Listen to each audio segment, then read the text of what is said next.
The History of Tom Thumb.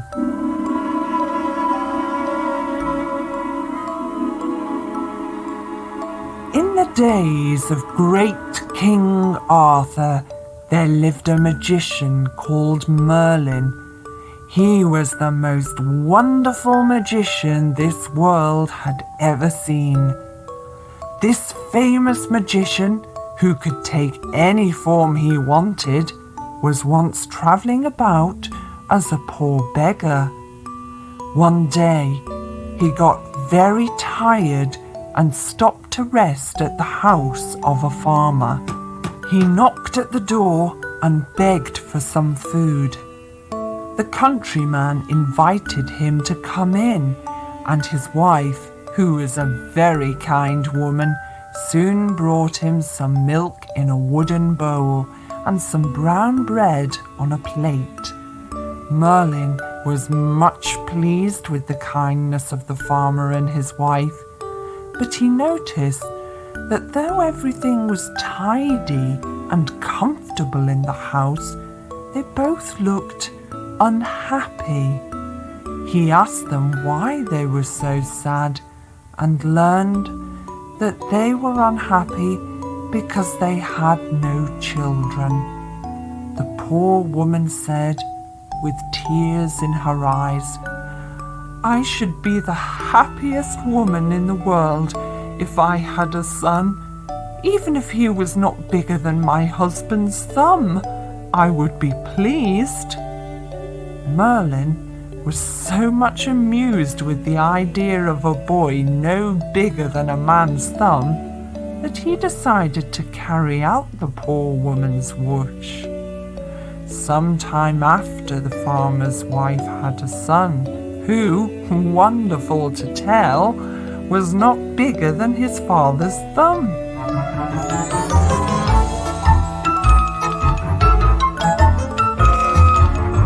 The Queen of the Fairies wished to see the little boy. She came in through the window while the happy mother was sitting up in bed and looking at the boy. The Queen kissed the child, gave it the name of Tom Thumb, and sent for some of the fairies. She gave orders to the fairies to dress the little boy, and the fairies dressed the little boy in this way.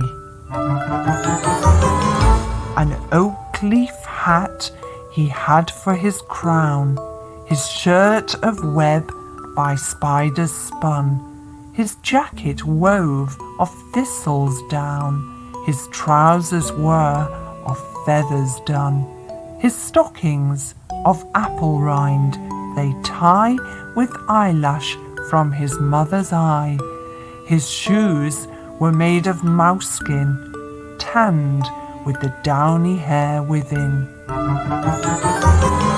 Tom never grew any bigger than his father's thumb, which was an ordinary finger, but as he got older, he became very cunning and full of tricks. When he was old enough to play with other boys, he had lost all his own cherry stones. He usually crept into the bags of his friends and filled his pockets. No one noticed him as he got out. Then he joined in the game again.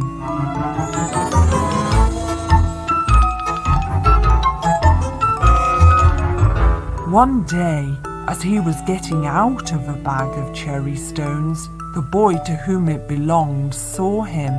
"Aha, my little Tommy," said the boy, "so you've stolen my cherry stones again. I've caught you at last." And the boy gave the bag such a shake that poor little Tom's legs and body was badly hurt, and Tom screamed with pain and promised never to steal again.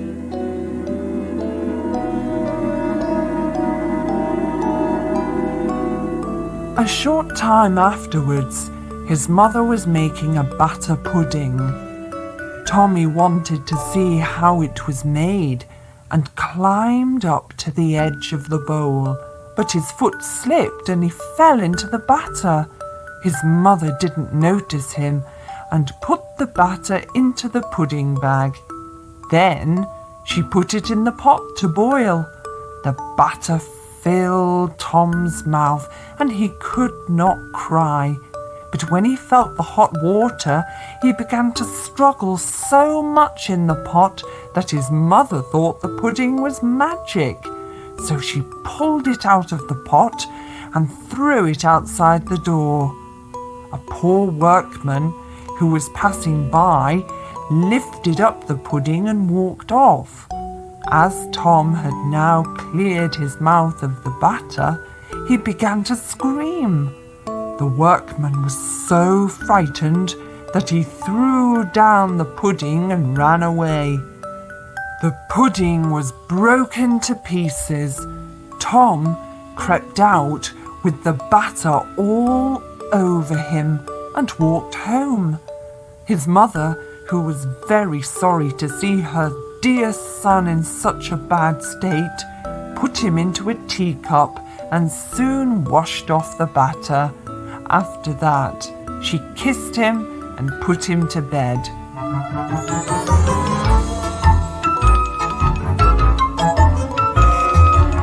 Soon after the adventure of the pudding, Tom's mother went to milk her cow in the meadow, and she took the boy along with her.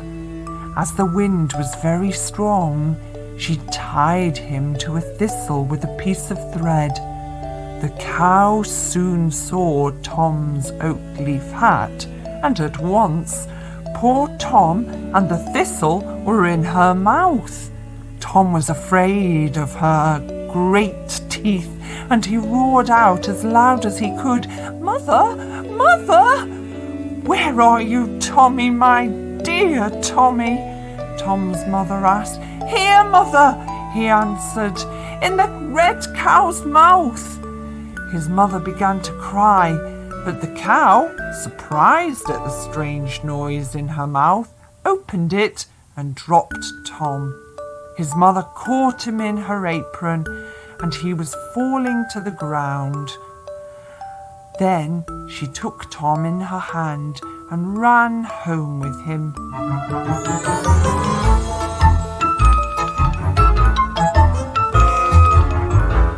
Tom's father made him a whip of barley straw to drive the cattle with. One day, Tom went into the fields, but his foot slipped and he fell down. A bird which was flying over the field picked him up and flew with him over the sea and then dropped him. A large fish swallowed Tom the moment he fell into the sea. The fish was soon caught and brought for the table of King Arthur. When the cook opened the fish to cook it, everybody in the kitchen was surprised to find a little boy inside the fish, and Tom was happy to be free again. They carried him to the king, who was delighted with him and let him live in the palace. And soon he became a great favourite at court for his tricks and jokes. He amused not only the king and queen, but also the knights of the Round Table. When the king rode out on horseback, he often took Tom along with him. If it rained, Tom usually crept into the king's pocket, where he slept till the rain was over.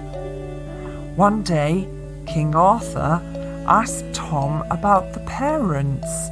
He wished to know if they were as small as Tom was, and if they were poor or rich. Tom told the king that his father and mother were as tall as anybody in the court, but they were not rich. When he heard this, the king carried Tom to the treasury, the place where he kept all his money, and told him to take as much money as he could carry home to his parents. The poor little boy was very happy at once, and he went to get a purse. he returned to the treasury with a purse which was made of a soap bubble. He received a silver 3-penny piece and put it into his purse. It was difficult for the little boy to lift the purse and put it upon his back, but at last he went on his journey. More than 100 times he rested on the way, and in 2 days and 2 nights he reached his father's house safely. Tom had travelled 48 hours with a great heavy silver piece on his back. He was almost tired to death when his mother ran out to meet him and carried him into the house. But Tom soon returned to the king's court. As Tom's clothes were spoilt after the batter pudding and the fish, the king ordered to make new clothes for Tom. He was also given a mouse to ride. He sat on it like a proud knight. Of butterflies' wings his shirt was made, his boots of chicken's hide, and by a nimble fairy blade, well learned in the tailoring trade. His clothing was supplied, a needle dangled by his side, a dapper mouse he used to ride. Thus strutted Tom in stately pride. So Tom, in his fine clothes, rode out on his mouse to hunt with the king and his knights. They all liked to look at Tom and laugh as he sat on his fine horse. The king loved Tom so much that he ordered his men to make a little chair for him, and now he sat on the king's table when he had his meals. Tom was also given a golden palace to live in, and a coach drawn by 6 small mice. So Tom lived happily at King Arthur's court until he died.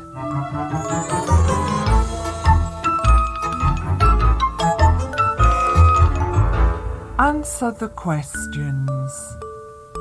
1. Who gave Tom Thumb his name? 2. Who gave Tom Thumb his clothes? 3. What cunning tricks was Tom the master of? 4. Did the boys punish Tom? 5. What did Tom promise never to do again? 6. Did he keep his promise? 7. Was Tom a curious boy? 8. Was he punished for his curiosity? 9. How many times did Tom get into scaring adventures? 10. What did Tom do with the money he got from the treasury?